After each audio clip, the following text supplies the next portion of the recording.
If you have this maximum smudged kajal in your vanity, just glide the kajal on your lid and you can create this black smoky eyes in no time.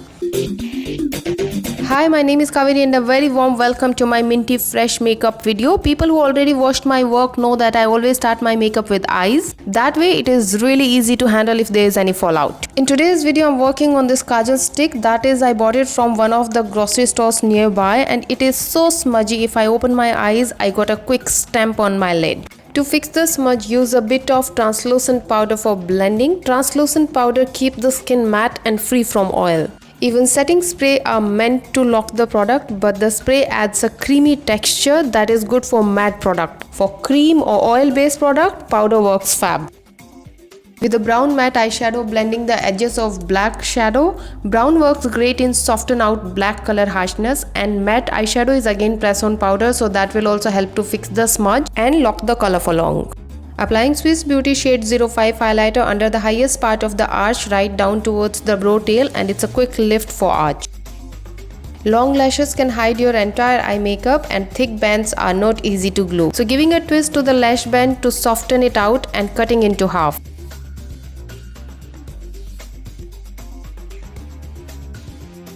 A swipe of glitter to the eyeball shade 05 Swiss Beauty Rose Gold Retro.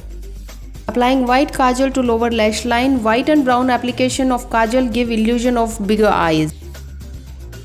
Finishing up with sharp long liner with a coat of mascara, and the two-way mascara I'm using, that is from Color Bar. One side is for length and the other side is for volume. See how sensuous, beautiful, bold these eyes look, and now when I open my eyes there is no smudge, and we locked it so good with the powder you can wear these eyes longer than 12 hours straight. The foundation I'm using, that is Maybelline 312 Golden Full Coverage Foundation. The foundation has quite a good coverage. A hint of foundation works really well on skin. Adding dimension to the face and quickly finishing up with my favorite blush butter by Forever 52. So here's my final look. I hope you guys like my work. If you do, then don't forget to follow my page, and I'll see you guys on coming Tuesday. Take very good care of your inner and outer self.